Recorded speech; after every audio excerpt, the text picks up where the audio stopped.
the 4th-round pick for the Tampa Bay Buccaneers, they are drafting Central Arkansas edge rusher David Walker. So the Bucs finally address edge rusher. Yes. Going with the talented outside linebacker, a little bit more of a small school, but as we were talking about before, a player that has Shaq Barrett type of qualities, quick off of the football, going after the quarterback, 2 double-digit sack seasons while at Central Arkansas. And he knocks the football out of the hand of the quarterback, which is super, super important just as a football player, but specifically for this Bucs team that is starving for turnovers and starving for ball hawks. The Bucs just found one with David Walker, the Central Arkansas pass rusher. I tell you, what I love about this guy here is the sack production, 39 sacks. He has had no fewer than 8 sacks in every single season. 8 sacks out of Southern Arkansas, 12 sacks out of Central Arkansas in his first season there, 2022. 2023, 8.5 sacks. 10.5 sacks, and there is your Bucs best bet, folks, right there.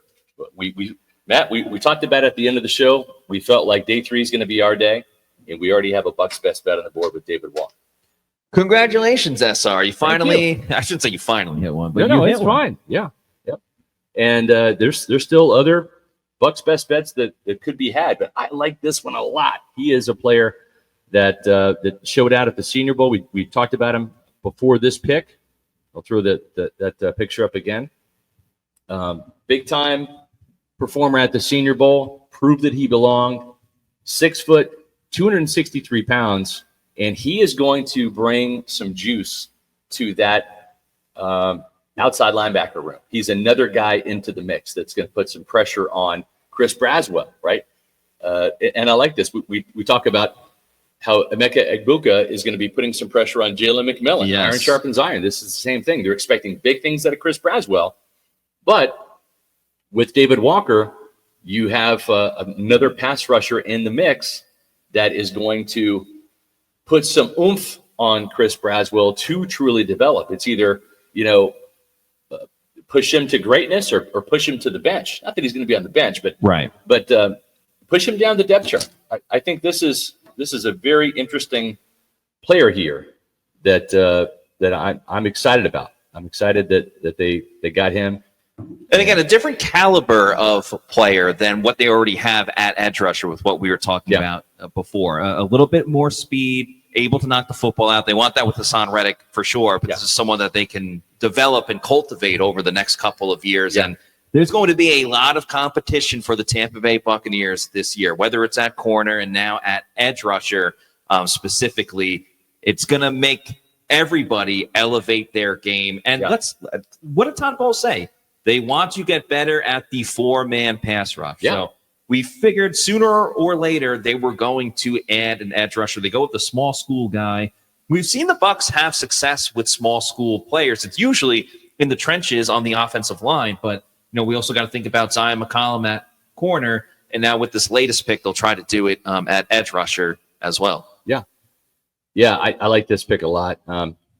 I prefer him over Braden Swinson, to be honest. And you look at the consistent production. If you're going to draft a player from an FCS school, you better have dominant film. You better be you better have the shine, the aura, the glow. You better jump off the screen when you're watching film. And I think that's exactly what this guy does over and over again. He's got a low center of gravity, 6 foot. Yeah. When you think Shaq Barrett, like 6'1", you already have that natural leverage. Low man wins going up against offensive tackles. And sometimes for bigger, taller players, even like Logan Hall, who's 6'6", Will Golston, who's 6'6", you love the length, right, when it comes to swatting down passes and all that. But it works against you in the trenches because low man does win. This is a guy like Shaq Barrett who already has that natural low center of gravity. When you go up against a 6'7" right tackle or left tackle, you already have an advantage because of that. He doesn't have the longest arms, but he's very active, very physical player. Yeah. And like I said, I got a tip from someone in the building that says, you're going to love this one, and I do love it. Right now, the Buccaneers, are absolutely killing this draft, Matt. I mean, they really are. Yeah, it gets better and better by each pick. And know. again, what I said the other day is some people weren't happy with the Ibuka pick in round one. Just see all the other defensive picks that the Bucs make, and it'll make you feel better about their first round pick. A little bit more when it comes to David Walker. He is a quick reaction athlete. That's the write-up about him.